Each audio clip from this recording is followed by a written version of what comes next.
Well, sir, it's a few minutes past 7 o'clock in the evening as we join our friends on Virginia Avenue. And here are the three of them assembled in the living room. Sade occupies a corner of the Davenport, and young Rush at the library table reads aloud from a volume of spirited fiction. Listen. Third Lieutenant Stanley turned to the crowd of excited spectators and executed a low, graceful bow. Then he wiped his mouth with a blue silk handkerchief, adjusted his necktie, and prepared to give Lady Margaret 14 kisses. The beautiful woman pinkened and hid her face behind her dainty parasol. With one terrific lunge, the handsome young officer reached her side. He tenderly wrested the parasol from her grasp, and that'll suffice. As soon as he gives her the 14 kisses, he fights 4 lions blindfolded. No doubt. Read it to yourself. Kitty Margaret both make me a little sick. They act so silly. They're fatheads. Sadie, you've from time to time accused me of wearing a guilty expression. Well? I've become aware of such an expression on your face this evening. You have a tendency to glance out at me at the corner of your eye, and you titter frequently without apparent cause. Your deportment suggests culpability. Oh. Is it obvious you carry a burdensome secret in your chest? I was going to tell you after a bit. Tell me now. All right. Shoot. Ooh, something I never done before in my life. Proceed. Hid mail. Big pardon? I hid some mail.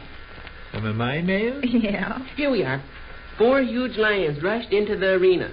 Third Lieutenant Stanley adjusted his blindfold. His face was tense and white. I believe I put an official quietus on further reading, George. This is the place where Third Lieutenant Stanley fights 4 lions blindfolded. You may read to yourself or leave the room. Sadie, you hid some of my mail? Never in the world ever done such a thing before. You had a letter, perhaps? Produce the letter. Well, I'll tell you how it was. The mailman dropped it in the box along with the postal card from Bess this afternoon. By the way, you read Bess's postal card? No. Go get it, Rush. Out on the buffet.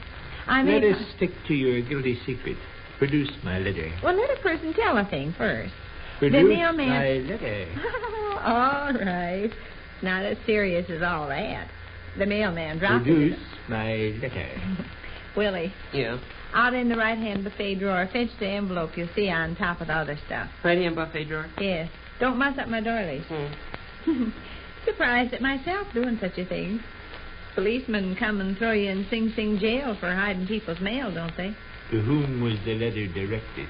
Addressed, you mean? Addressed and directed are synonymous terms, I believe. Oh, come on now. Quit acting like I robbed the People's Bank building. Don't really amount to anything.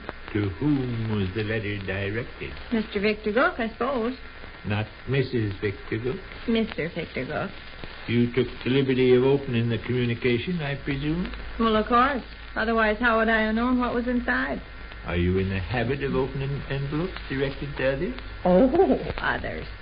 Nothing ever comes here that's private. I open all the envelopes the mailman delivers. Always have. You know that.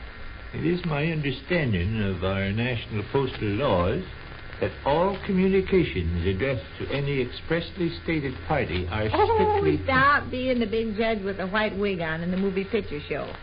Give your father his letter, Willie. Is what you mean? Yeah. It's from them Chicago Lodge headquarters fellas. I suspected as much. Here you got.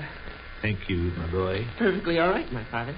Quit making me feel like the criminal in the 2-wheel cart going down to the whatchamacallit to have their head cut off. Mr. Victor Gook. They want to drag another $50 out of you. Excuse me while I read my letter. I'll tell you what it says. It says you can spend $50 and get another picture of R.J. Konk where his lips draw back by electricity and smile. Excuse me while I read my letter. Yes, go. Thank you. I suppose I can talk to Willie, can I? That is as you please.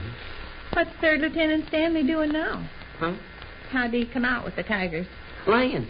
By George, he's in a mighty tight place. Listen to this. The handsome young officer, bleeding in 40 places, grew weaker by the second. Lady Margaret, from her perch on the flying trapeze, sobbed hysterically. One of the angry lions extended a gigantic... Ain't that ridiculous?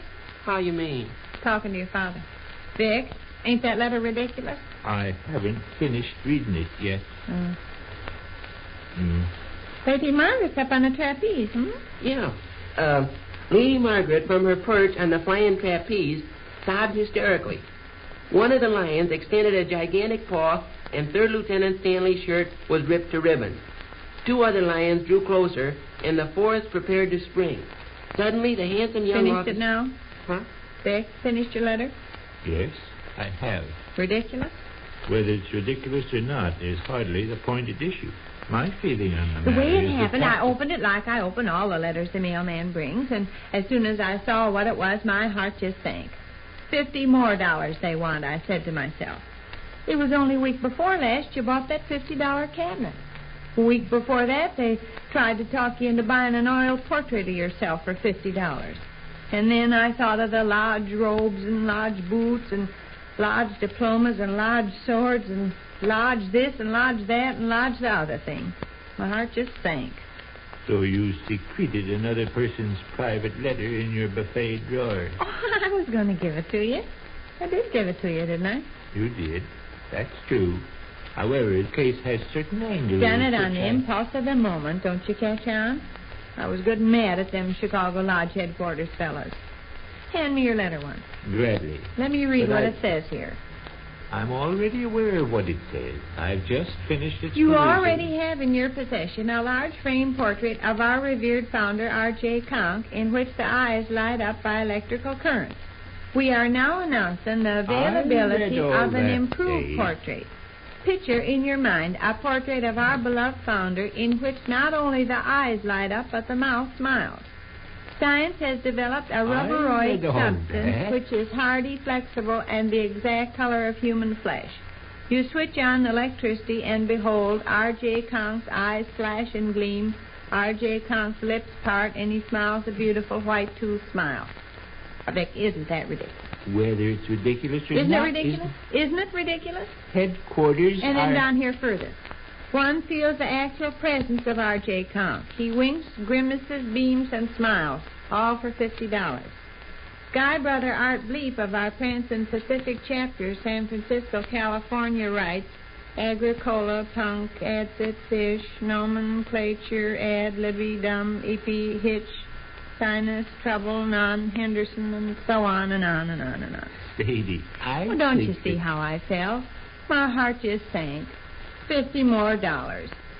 We got large robes and boots and tassels and cabinets and plumes and swords and libraries and enough other trash to fill 10 gunny sacks.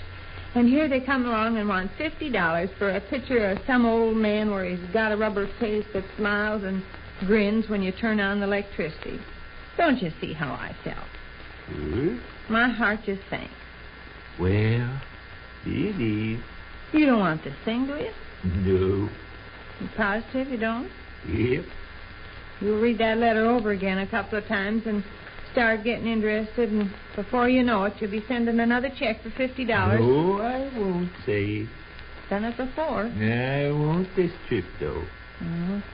Lodge headquarters have gone just a trifle too far with their money-making project. I agree with you. This offer is ridiculous. Picture of a fellow where he's got rubber lips that draw back and show teeth when you turn on the electricity. Yeah. They've gone a trifle too far. Throw the letter in the garbage bucket next time you go to the kitchen. Sorry I hid it. Perfectly all right. But you appreciate why. Sure. I'm forgiven, huh? Completely. Felt like a regular criminal during supper. By George, he licks all four of them. Third Lieutenant Stanley? Yeah. Licks all 4 tigers? Lions. The handsome young officer gazed around the arena. The carcasses of the mighty kings of beasts lay in grotesque positions. Third Lieutenant Stanley gazed upwards and beheld Lady Margaret still clinging to the trapeze. Come down, he screamed, and I'll give you 47 kisses. Which concludes another brief interlude at the small house halfway up in the next block.